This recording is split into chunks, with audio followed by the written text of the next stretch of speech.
How is everybody doing? And welcome back for another Strength Chat episode. Today, I have got two very special guests for you all. Today, I'm joined by the co-founder of CPPS, as well as the director of personal training. Today, I am joined by Jim Smith and Brian Oberther. How are you both doing? Great. Thanks for having us on. Better now that it's not just me and Smitty. Yeah, thanks a lot for taking the time to jump on. How are you two? What's been happening in your worlds? Just been having a blast with our podcast. Smitty's got Ageless Athlete coming out.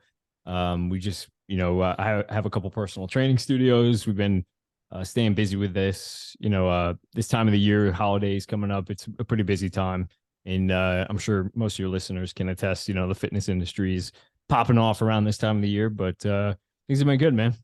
Oh, cool. Just working, doing well. Yeah. Oh, nice. And with that, I know I did quite a brief introduction there, but from following the content and information that you put out there, for anyone listening who might not know your backgrounds, how you got into coaching, training beforehand as well, do you both want to give a little bit of a background to yourselves? Yeah, go ahead, Smitty. Sure. You do my intro. Brian, I'll walk out and then you do my intro. I'll run back in. Okay. I like it. Teamwork. Yes. I think Obi could probably do a better intro for me than I could for him. But anyway, my name's Jim Smith. I'm a strength coach. I've been in the industry since the late 1990s, so I'm an older guy. And I co-created the CPPS with Joe DeFranco in 2012. I run Diesel SC, and I'm an entrepreneur as well. So I'm a strength coach and an entrepreneur, and I create informational products that range from DVDs to books and ebooks or whatever. And I've been in the industry a while, so I've seen a lot of trends come and go, but I'm still here. Yeah. And I found For better or worse. Yeah, I found this guy, wandering the streets and brought him in. I was just riding his coattails. Right. In terms of my involvement with the CPPS, I teach the athletic assessment, and we go over, how to basically rehab injury, but identify movement issues. We talk about corrective exercise. So that's my little piece of it. And that's one of my areas of expertise in terms of the fitness industry. I own some personal training studios, and we have a bunch of coaches, and the assessment is something that we've implemented. And I'm sure we'll get into this a little bit, but we were just actually recording, and we had a Q&A episode where I was just talking about how the fitness industry has sort of failed people in a lot of ways because they're only performance oriented and not so much into the diagnostics of movement impairment issues. And so part of the thing that we are tackling as a company, my gym is Infinity Athletics, is just kind of bridging the gap between rehab and fitness. So that's, I have a background in exercise science. I've been with Smitty since I was 15 years old, and still turned out okay. Joe's he's been a huge influence as far as, the CPPS and my training. I think that's enough. Yeah, absolutely. It's cool. And with that, and diving straight into it, especially you said there, setting up the CPPS and the assessments, in terms of delivery and everything, and when trainers and coaches are coming in about their assessments, do you find that sometimes, because you said there about struggling to combine those two things, do you think they sometimes struggle, or maybe don't have the structure in place of their own assessment so they can, serve their clients and athletes a little bit better, if that kind of makes sense? Yeah. It's kind of funny. The sequitur of the end of our episode to this is like, that's exactly what we just finished talking about. But basically, like, if you were to imagine you taking your car to a shop, right? Let's say your car's in disrepair, and you bring your car to the shop and you're like, hey, something's wrong with it. This is happening. And they're like, oh, sorry, we only make cars go faster. Like, we only increase the performance. We only, put superchargers on it. That's kind of the state of the fitness industry. And there is definitely a time and a place where you want to refer out to a physio and, to orthos. But I think there should be more responsibility on trainers, not only to keep people healthy, but to help them through some of the movement issues that they present when they first come in. And I think the worst thing you could do is make something worse, right? And without the assessment, I think you are setting yourself up for failure in a lot of ways, not just from a business standpoint, but from a human to human standpoint. You want to make sure at the very least you're not doing any harm. And I think without the assessment, again, it just, they say if you're not assessing, you're guessing, right? So I think it is a critical piece of the fitness industry that in a lot of ways is missing. Well, I think to Obi's point as well, like I've been in many gyms, if you will, or fitness facilities. It depends how the owner wants to call it, but yeah, to their own detriment, they think that having a variety of tools in the gym, might turn it into like a powerlifting gym, instead of the fitness facility or the clean, training facility where they only want Gen Pop clients. So what I'm trying to say is when you're trying to develop a program, to Obi's point, when he's talking about the gym, you don't always want to just put your foot on the gas and go. There's this weird zone in between where you have to figure out ways to help people train better. And when a gym only has barbells, okay, and they don't, let's say, for example, real simple example, they don't have a safety squat bar, then you're forcing everybody in the gym to train a certain way or to perform a certain lift. For example, the squat.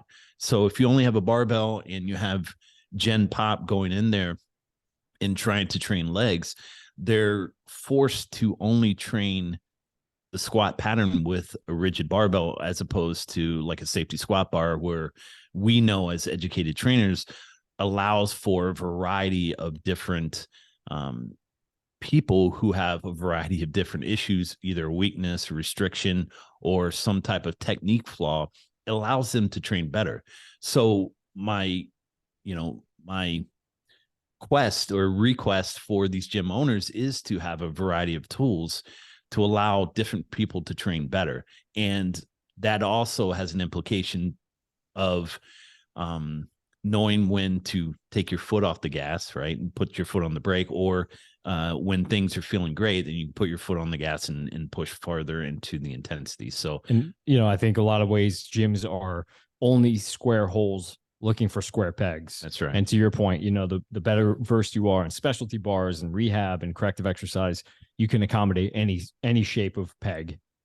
Yeah, definitely. And kind of two follow-up questions from the coach's point of view. Do you think sometimes where coaches struggle is that they try and become too, I don't know whether niche is the right word, but try and see a specialist in this and think, right, I'm gonna just train them that way, because they're trying to set themselves apart from others, if that kind of makes sense. And then the second part from that double-barreled one, do you think in terms of when they're just focusing on results, it's that mindset of it's just a 12-week program, I need to get them results in 12 weeks, rather than thinking of bigger picture and, actually focusing on that process of being able to help the clients or athletes that they're working with? I realize they were quite two long questions there, but hopefully they're both. Those are good questions. No, I think that sort of this is the conundrum in the industry, and not only the fitness industry, in every industry, is that anyone that wants to excel in a specific discipline needs to have a variety of inputs. They need to have a variety of experiences. So, the kettlebell guy or the mobility guy or the barbell only guy, like all these trainers need to be diversified in not only their education, but also their experience, right? So the experience comes from actually applying knowledge in the gym and then seeing what happens. There's the control phase of application that happens after you input a stimulus to your clients, right? And then you control that, meaning that you monitor their progress as they progress through, your 12-week program or whatever. But that the ability to adjust, we call it in our world auto regulation, but that's just a fancy term of what do I need to change today to help the client train better, to move better, and to get a training effect, but do no harm. So our ultimate goal is to help people train for a lifetime. That's the longevity aspect of fitness. And me having a diverse knowledge of many different training protocols, be it, body weight training, barbell training, kettlebell training, mobility work, deep breathing protocols, restorative stuff like cold plunging. There's so many different aspects to the fitness industry that you really could learn a different discipline, every month for the rest of your life and still not hit every, there's FRC protocols, there's, FMS, all these different, even our own certification, the CPPS is a continuing education. And the only good trainers are the ones that know that their program is not the best program, and they always have to continue gaining more knowledge and then applying that knowledge, because if you don't apply it, all knowledge is useless, right? So you have to apply it, see what the outcome of the situation is, and then adjust your program over time. But there is no single discipline that will get results for every single client every time. And to Alan Cosgrove's point, he's a brilliant coach that's been in the industry for many, even before me. He said that every program works until it doesn't, right? So we know that novel stimulus for any client is going to get them a training effect and will get them results, but over time they become accommodated to that stimulus. So after that accommodation happens, do I have the knowledge in my arsenal to make adjustments to continue progress? And that's really where the rubber meets the road. Again, it's the application of the knowledge. And any trainers that don't have a breadth of knowledge or continue pushing their own education, they're going to come to a point where they don't have the answers, right? And I think that that's where you have to have that white belt mentality, and you have to always be looking toward making yourself better, because there's people counting on you, right? Yeah, that's beautifully said. I was just going to say, we talk to a lot of high-end coaches in terms of what you would define a high-end coach, and in that they train a lot of athletes and pro, football players, baseball players. And I think one of the things that they would all say, and they have said, because we've asked them on this podcast, is that training athletes is very similar to training Gen Pop, in that the key to performance in a lot of ways isn't adding more horsepower, it's patching holes, right? And so I think a lot of times people get into this industry solely because they want to train athletes and they want to open up a sports performance gym and this mega facility. But I think what they're missing is that's mostly marketing. I think, for one, athletes are not going to pay the bills enough to keep your lights on. In a lot of cases, there are those one-off facilities that make their money off of athletes, but they're few and far in between. And I think the sooner you realize that an athlete is very similar to Gen Pop in the way that you train them and the way that you market to them, I think it does everyone a service, because I think far too often people try to take the top-down approach, in that they'll take things they see on Instagram. You might see Joe DeFranco doing this 10-yard prowler push with an NFL lineman, and you apply those same principles. Like the 10% of the stuff that Joe's using with those athletes, you start to allow to bleed into your Gen Pop training. And I think the best thing you can do is just make them feel better. Like I was saying in the beginning of the episode, is just like the worst thing you could do is make them feel, or make things worse. The best thing you could do is make them just feel good. And then performance will be laid as a layer on top of that. But I kind of forgot what the original question was. I feel like we've got you did good. Yeah, there was two really good points there, and the kind of question from that, trying to blend sort of the from the coach's education side of things to doing no harm with the clients and athletes. Do you think that sometimes because potentially coaches are thinking, right, well, this is going to be the best plan, we just need to get that, focusing on that end result of getting stronger, getting faster. Do you think if they're not trying to educate their clients as well, and giving the reason why, that actually that's where we're seeing more injuries with clients, and people following programs that aren't helping them, that are slowing their progress down? Does that make sense? Yeah, I kind of feel, is your question like about informing the client the reasoning behind it? Is Yeah, that and where you're going? educating them in terms of why and why we're making those adjustments, such as why we're Yeah, using a safety squat bar, or Mhm. I see what you're saying. yeah, Yeah, I'm kind of split in the. I would say I for sure agree with you in a lot of ways, but I also think I've maybe evolved slightly in my coaching towards a different direction where I think, a lot of what I do now is coach my trainers on how to train clients as an extension of myself. And one of the things we run into a lot of times is once trainers and coaches start learning about corrective exercise and exercise science, they try to give too much information to the client. Mm-hmm. And I think that can inundate clients. And I think it could be paralysis by analysis in a lot of ways where it's like the paradox of choice. When you give them too many choices, they freeze. It's kind of like that with coaching in a lot of ways, where if you give them too many cues, if you give them too much information, it can actually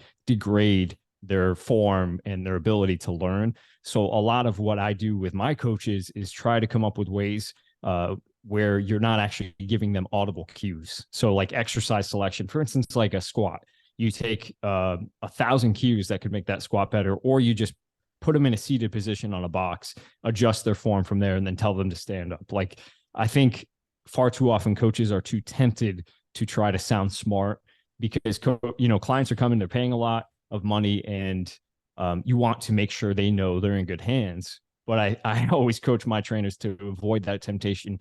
Don't use words that are more than 3 syllables. Right. I think Joe DeFranco in our CPPS talks about, like, you should not be using scapulohumeral rhythm in the gym talking to your clients. Like, I think keep that for you and try to simplify it is where I'm at now. But I do agree, there should be some dialogue in teaching them about their own body and maintenance and corrective exercise. Yeah. So I'll add to that. I think that, I know that there's a lot of psychology around training. And what that means is basically it's taken me many years to get my ego out of the way and not try to prove to the client how smart I am, as opposed to proving to them that I'm absolutely committed to helping them reach their goal.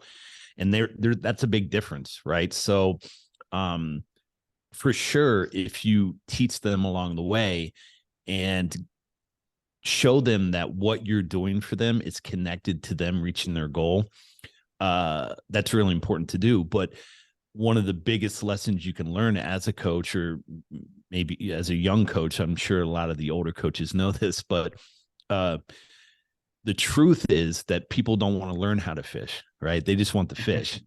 So if I can connect somehow that them doing this exercise the way I want it to look is connected with them reaching their goal, then I'm 99% there, because then I'm connected to their why. The other piece of that, though, however, is that if I came to the same coach that's teaching that client how to do a certain exercise from a coach's perspective, there's another piece of that. And that means that if you're coaching a client to do a specific exercise or something stupid that you saw on Instagram, and I came to you as, an educator, I would say to you, you better have a reason for putting that client through that certain exercise. And you have to tell me how that is a good performance indicator, or key performance indicator, or a foundational movement that they need to master to progress them forward in their program. Okay. It shouldn't just be some haphazard drill that you saw on Instagram. There should be a reason and a purpose behind that actual exercise being in their program. So there's 2 pieces to that.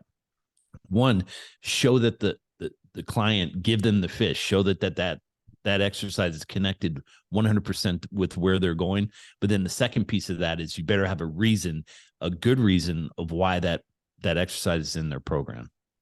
Yeah, definitely. And this might be a little bit of a tangent, but still building on what you said there. And you said sort of, the ego of the trainer, trying to show that they've got that knowledge there. Do you think sometimes that's the natural cycle, the life of a trainer? I think, what was mentioned there, shorter cues. I think I've ended up saying less the more I've been coaching, as opposed to when I first started trying to say literally as much as I can, give them as much information. And do you think that's where coaches want to be maybe reassured or seen to be, get that recognition that, oh yeah, actually what I did say was worth it, rather than, you know, attaching themselves to the why of the client?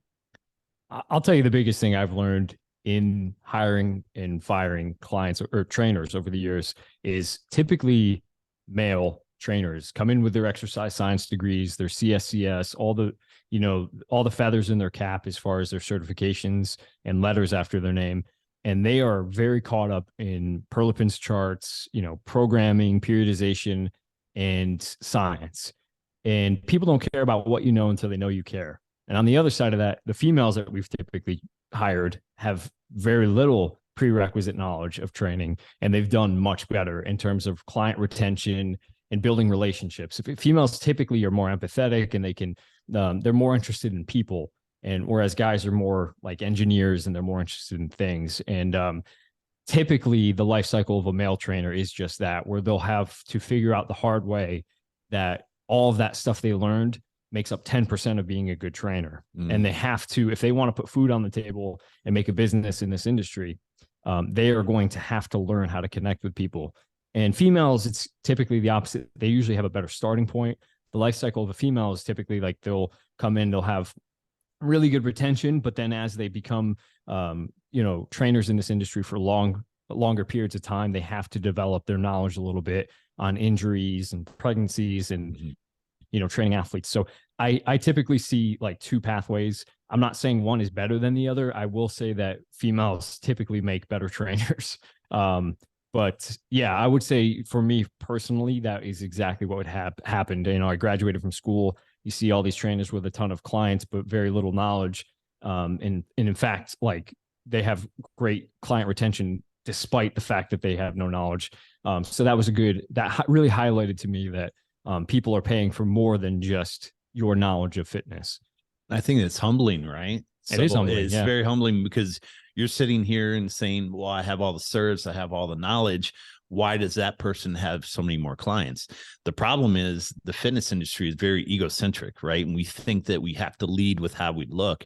And many times, you know, if you think about maybe the most brilliant coaches and trainers in the industry, like the pioneers in the industry, some of those guys don't even look like they train, but they're brilliant in the application of things in the fitness industry. So the egocentric, to Obi's point, is sort of the life cycle of the young male trainer. True. Because their society expects them to be, you know, ripped, and, you know, so they're coming at it with an aspect of, I'm defending myself, or I'm defending my own self-worth, if you will. Yeah.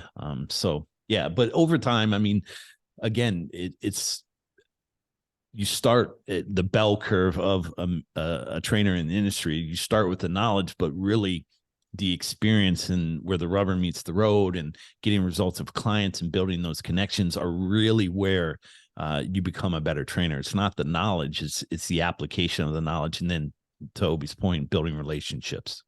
Yeah, absolutely. As you were saying there, an example was going around my head in the first gym that I worked at. I'd come out of university, got all this knowledge, and then there was another trainer who I felt as though I had more knowledge, but he had lots more clients than me. And I remember speaking to him, and it was just, he kept on top of the communication. He, you know, always checked in and saw how they were, and was always excited when they were coming in, and, you know, got that buy-in from them. So it felt as though it was just them that he was focusing on, even though he had, you know, a big roster of clients. But I was thinking, in terms of his knowledge, when we were speaking in the staff room and everything, I was thinking, how are you progressing so much? But it just goes to show that, you know, you need to having that knowledge, but then also the people skills and the art of coaching, if you like. That's what people are buying into.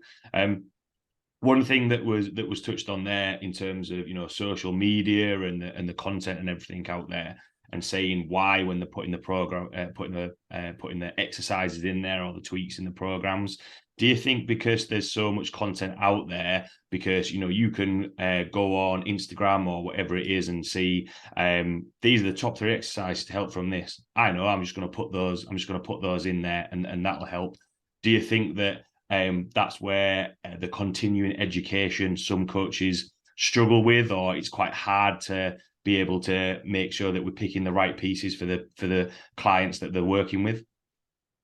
Yeah, I think to Obi's point earlier, everything is driven by the assessment, and then everything's driven by your own where you are in your knowledge journey. So if I don't have any knowledge around assessments, I don't know what the FRC is, I don't know specific mobility drills, I don't have a system of training that says, well, this phase of the workout is where the warm-up goes, this is where the accessories goes, this is where my stretching goes, this is where, if you don't have a system of training, or you're not working from a program where that incorporates all these different things, you're going to be very haphazard with how you apply the information and how you apply everything that you see on social media. So that from our personal perspective, we created the CPPS as a system of training where there's different templates and components and phases of the workout. And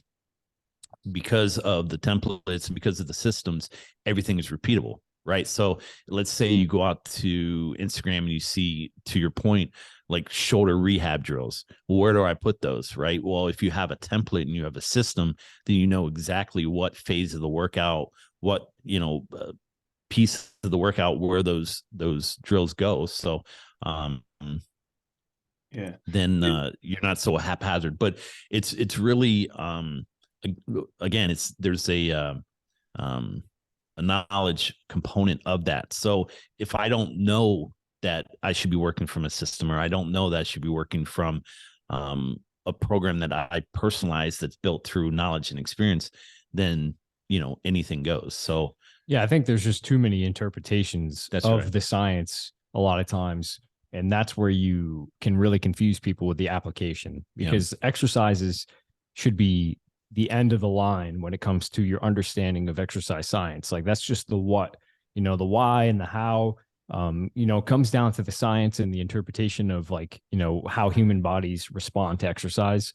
And I think it'd be, it's kind of like the Bible, right? Like, let's say the Bible, for all intents and purposes, is the source of every religion, which I know it's not, but let's just say it is. All those religions are just different interpretations of the Bible. And then if you are listening to a priest versus a rabbi versus whoever, you're listening to their own interpretations, and then you're kind of left confused. But if you went direct to the source, you might be able to see whether each interpretation or each of their interpretations maybe varies. And I think it is important to go back to the source in a lot of ways. And I think for that, you have to, I'm not saying you have to go get your degree in exercise science, but you do have to seek out certifications and look into the science and, be your own advocate when it comes to your own methodologies. But yeah, I mean, like the other thing too is I think a lot of trainers fall into the trap of shotgun approach, where they throw everything but the kitchen sink at their clients because they don't have a sound basis in science or knowledge of why they are doing what they're doing. And to go back, I know I've used up my quota of analogies, but to go back to the car analogy, like if you were to take your car into the shop and you're like, hey, my alignment is off, my tires are wearing unevenly, and they're like, okay, we're going to do an oil change, we're going to, change the cabin filter because it's worked with other people. Like, you would obviously never go back to that person, and you would never waste money with that person again. And I think trainers can kind of get away with that, but I think that is ultimately one of the problems. To go back to the science side of things, like maybe problem one is, the lack of people skills. Problem number two is probably the lack of understanding of how to implement certain tools in their own training practice. Yeah. Well, to my point, I'm like, they don't know what they don't know. Right. So they're only acting from their own frame of reference. So the more knowledge you gain, to Obi's point, more certifications, real world experience, and interact. One of the biggest pieces I think we miss today that, was very prevalent when I first started was the networking, right? No one reaches out to other coaches because everyone maybe doesn't want anyone to know that they don't know what they're talking about. Yeah. You know, they might be acting from a sense of not knowing. So the networking piece where, you know, if we go on Instagram, everyone looks like they're an all-star and everyone looks like they're a pro and everyone looks like they know what they're talking about. But back in the day when you went to seminars and conferences and these clinics, there was that real world interaction and the networking piece where you followed up with people and you visited their facility and you interacted and you watched how they coached. I remember I have these I talk about these stories when we do our certification where I've gone to Cressy Performance many times and I've never seen a bad rep.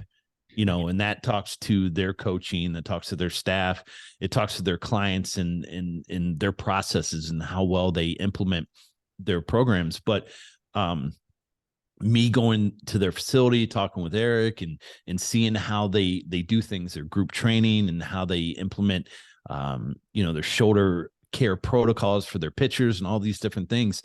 That's that experience that you gain from the networking and the internships and all these different things. So you just don't know what you don't know until you know it. And you have, if the most important lesson I can impart to trainers is you have to continue pushing the boundaries of your own knowledge, because the more you know, the more answers or the better answers that you can present to your clients when they come to you and they need a solution for something that's happening. Yeah, definitely. I think that was some really, really good points. You know, that's, you know, part of the reason why I set up this podcast. You know, clients would ask me questions, and then it got to a point where it felt as though I couldn't give them a good enough answer. So I would go and find coaches such as yourselves to have those answers. And I always think sometimes people think that, you know, for what other coaches put out there's got to be like some magic exercise, or there's like another gym somewhere else that something else is happening. Whereas actually, you know, that sharing of knowledge ultimately makes everybody better and everybody progress. With the in terms of the application of the knowledge that trainers have, and there sometimes seems to be like with anything, wanting those quick fixes and those adjustments on the gym floor. What are kind of you know, from the education you do with trainers, your thought process on that, you know, and looking at longer term development, you know, and programming for clients? Are you asking like when a client comes in and has unrealistic expectations of what they can accomplish? Yeah, definitely, because Yeah. we've spoken obviously about the continuing education of coaches, but when clients are coming in, sometimes it can be that challenge of, well, I want this, and it's kind of striking that balance between, you know, not overloading them with information, but giving them a little bit of, you know, all right, so this is the quick adjustments that we can make, but not necessarily that's going to work longer term. Yeah. Again, I think in our training practice, this comes back to the initial consultation with that person and the assessment and expressing some level of caring for that person, right? As soon as that's what buy-in comes from, right? It's not really who they think can get them to lose 10 pounds quicker. Because at that point you could just, I mean, there's 1,000 ways to lose 10 pounds, but the people that come to us and we have that initial dialogue and we take the time to go through a consultation and an assessment and ask about their nutrition, and then actually, you know, design some program for them and explain it to them. A lot of times, like, people don't get that from a fitness facility. You know, you think about like, not to put anyone directly down, but you think about like the CrossFit model where, you know, I've had clients come from CrossFit gyms that their coaches never even knew their name. And, Right. you know, the large scale fitness model is really good for the business owner. There's a lot of profit in that, but not good for retention, right? You're going to need like a conveyor belt of new clients coming to you, because the back door, people are going to be leaving like crazy. And so I think all the unrealistic expectations are set aside once they know that they're in good hands, right? Like, and again, that doesn't come from you showing that you have this, you know, really deep vocabulary of scientific knowledge and things like that. It's more just connecting with the person and be like, hey, I hear you on your goals, and this is what it's going to take. I recommend you doing this for 3 times a week. And one of the things we also talk about with the assessment is not trying to use that to scare them into training with you. A lot of times that is what we find once coaches start to learn diagnostic tools like the assessment, they're going to be like, hey, listen, I did your FMS score. You're only a 7 out of 21. You really should be training with me because you might blow your back out. And, I would really strongly advise avoiding that because, for obvious reasons to me, but maybe it's not so obvious. I feel like you don't want to ever instill fear. Instill fear, but you don't want clients to come in and have a goal to remove a negative, right? So a lot of times people come in and they're like, hey, I really want to lose 10 pounds. So in the initial conversation, myself and all of our coaches try to flip the script on their goals and say like, hey, listen, I totally get it. You want to look like you work out, you want to feel good, you want your body weight to be healthy. But we're going to look at what can we do that's a positive goal that will, the byproduct of that positive goal will be you losing 10 pounds. And I think when you commit to something and you have a more positive mindset about it, it's a little bit easier to adhere to it. And you don't look at it as like another unhealthy thing in your life. People treat fitness as a way to penalize themselves for going out and binging on the weekends and drinking. And, I think it's important in the initial conversation to reorient their mindset towards fitness. Wow. That was a great point. I was going to say, the only thing I was going to add to that was that, during their initial assessment, you don't want to focus on what they can't do. We talked about like 7 out of 21 on the FMS. Yeah. You want to celebrate what they can do, and just talk about when you are assessing them, like, oh, wow, that's really good that you got your hips back there, as opposed to, wow, you're really tight ankles and you can't, you're hinging back too far, something like that. You talk about positively what they are doing correct and that there's opportunity to help them move better from what you're assessing and what you're seeing during the assessment. Yeah, definitely. I think I can't remember if it was a quote or I saw something, and it was clients will always focus on what they can't do. They will just see the negatives, whereas a coach should always see their potential of the direction that the direction that they're going. In terms of because from the client's point of view, I've had clients who have come and trained with me who have had horror stories from other PTs or coaches that they've used before. Do you think, and we've spoken there about the structures and the templates and the things in place that are going to make the trainer look more professional? Is that what sets them apart and makes it seem more professional looking at the rather than making focusing on the negatives and making people think that they're all broken and that they need to rely on that person? Do you think it sets them apart a little bit more? Yeah, I would say. I mean, I think that's one of the biggest reasons why people have a negative view on physical therapy in a lot of ways, and hospitals and the whole medical community is very, it's too far downstream where they're treating symptoms. And, there's a negative connotation with that because a lot of times, A, people don't get better, and B, it's associated with illness. And I think, the fitness industry is positioned very nicely in that they have the ability to celebrate your health and what you can do, and empowerment of people all the time. Like, they come in and they're afraid of barbell movements, or they're afraid, that their knee's going to give out because they tore their ACL 10 years ago and their physical therapist said never to do a squat again. So they've never sat down in a chair ever. It's like things like that. I think people carry around a lot of fear. And the physical training and resistance training, I think, is an amazing thing that everyone should do. But I think it's the coach's job to highlight how much, they are capable of and their potential. I think that's what you're asking.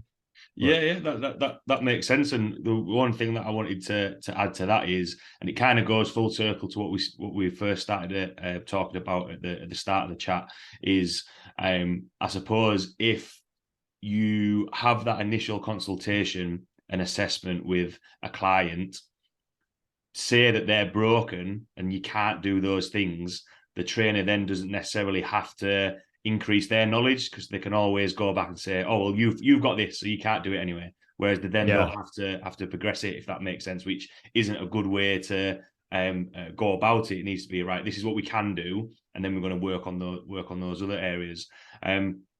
Quite a lot of topics and a couple of tangents thrown in there, but the last question that I'd like to ask you both is, from everything that we've chatted about there, what would be your take-home points or words of wisdom? Well, the thing I was thinking about when Obi was talking was, why is he talking so much? But after that, it was I got a lot to say. You're right. No, he did a wonderful job. Great job. Anyway, so the thing I was going to say was, there's two things. One is kind of a byproduct of your training program, but the first thing you're helping the client do is reach their goals. I mean, they come to you, they're in a time of need, and you're either trying to get them out of pain or reach some type of aesthetic goal over the course of, a program. But the real, good trainer at the same time is hopefully trying to help them develop a love relationship with fitness. How can I get this person, either if they're training with me, great, but even if they don't train with me, can I help them develop a love of fitness where they train for the rest of their life, and they make it a part of their daily habits to get outside, move around, drink lots of water, and just with the understanding that the more they can incorporate fitness in their daily life, the better their life's going to be for the rest of their life. So I think that really, if you are trying to be a good trainer, that should sort of be the unspoken thing that you're trying to help this client do.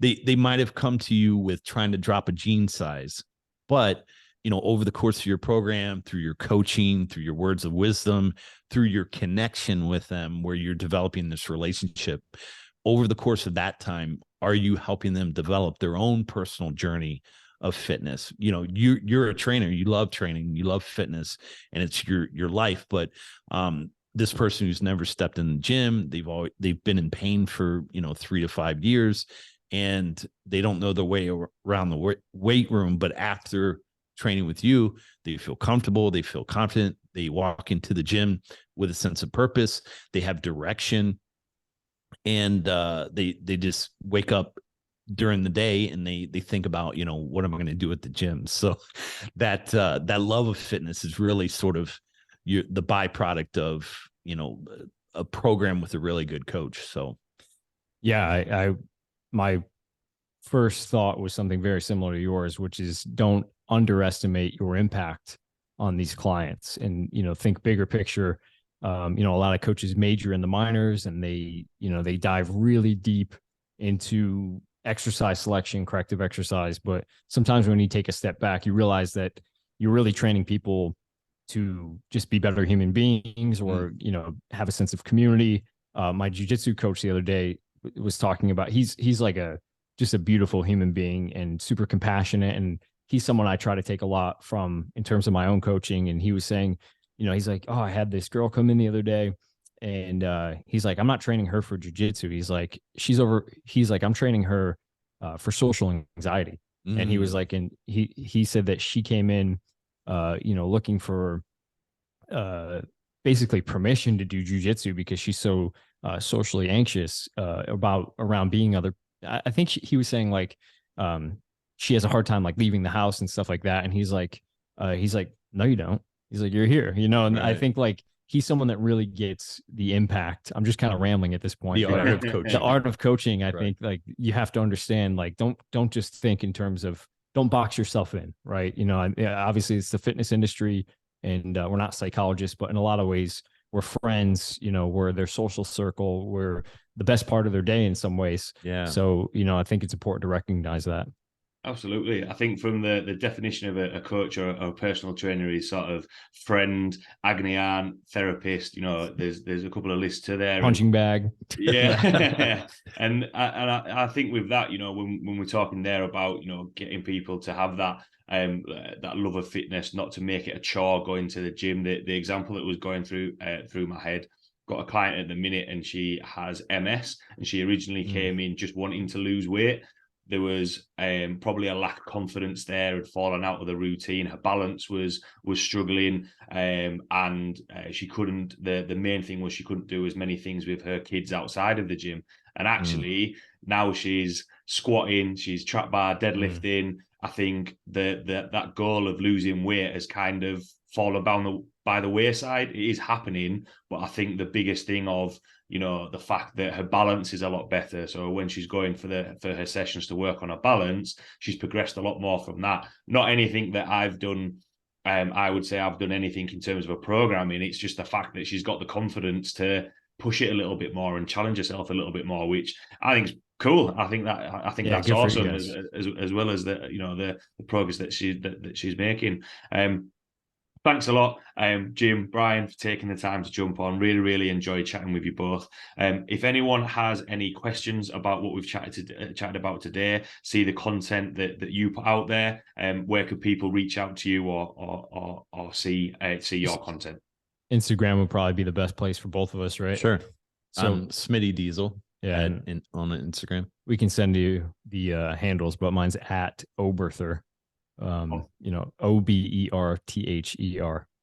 Awesome. Thanks again for you both taking the time to jump on. Really, really appreciated it. Thanks a lot to everyone listening, and I will see you all next week.